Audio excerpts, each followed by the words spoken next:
Ton dialogue intérieur influence énormément tes performances dans toutes les situations.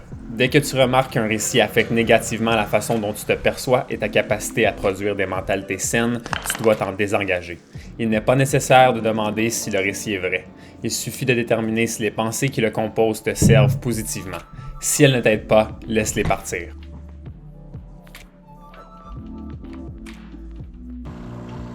Pratique pour favoriser un discours intérieur bénéfique. Chaque fois que tu penses ou agis de manière optimale, répète-toi « c'est comme moi ». Cela renforcera le lien entre toi et l'excellence.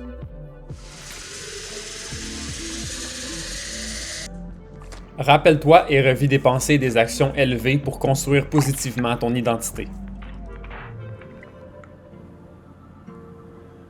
Nourris les croyances et les paroles qui te mettent dans un état d'être motivé et productif.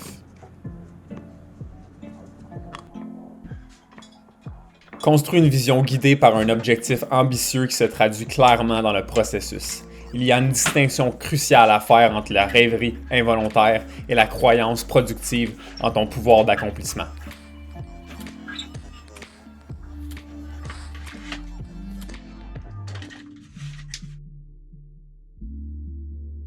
Reconnais ta valeur. Traite-toi et parle-toi comme tu le ferais pour un invité que tu respectes. Ne te parle pas ou ne te fais pas quelque chose que tu ne ferais pas à quelqu'un d'autre.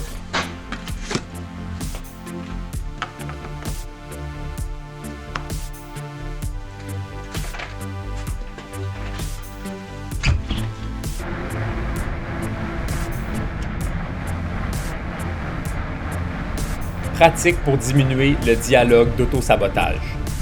Ne laisse pas des boucles de pensée inutiles et toxiques occuper ton esprit.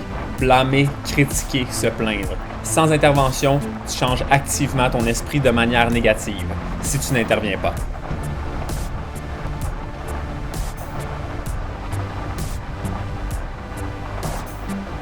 Diminue l'autocritique. Une augmentation de la dureté avec toi-même entraîne une plus grande résistance à sortir de ta zone de confort. De te réprimander avec une répétition constante de tes torts diminue ta capacité à faire des erreurs et à relever de nouveaux défis. Réalise qu'un jugement de soi élevé est égal à une diminution de la confiance en soi qui se traduit par une réticence à essayer et donc à risquer la défaite.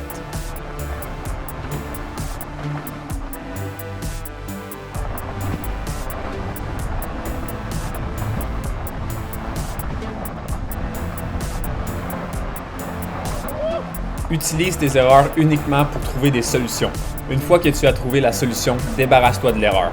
De répéter ce qui s'est mal passé ne fait que façonner ton esprit de manière à ce qu'il te soit plus facile de répéter l'erreur.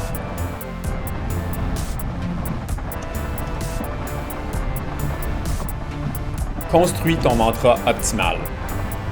Utilise un mantra pour réorienter un état d'esprit non optimal vers un état plus serviable pour la situation. Avec la répétition, attache l'émotion désirée à un mantra pour que les mots ou les phrases en question te fassent penser et être dans un état positif. Cela te permettra de posséder les émotions appropriées et utiles à portée de main dans les moments cruciaux.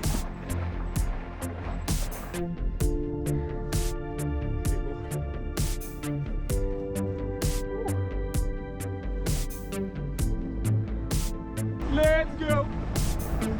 Woo-hoo!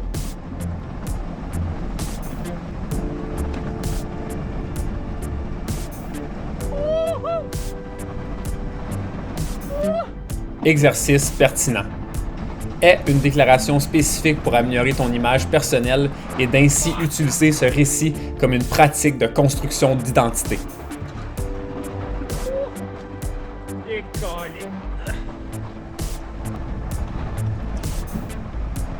Aie une déclaration spécifique pour augmenter ta concentration et ta confiance dans la performance.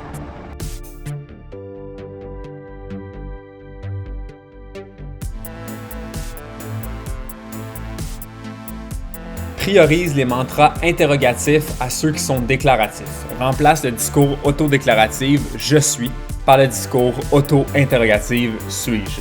La recherche active d'une réponse positive aidera à construire et à renforcer la croyance que tu cherches à installer dans ton esprit. À partir de maintenant, c'est ta responsabilité de remarquer les pensées toxiques. Quand ils surviennent, aie un mantra de pivot pour en diffuser et les laisser partir. leur permettre d'occuper ton esprit, c'est de laisser la négativité et la peur te contrôler.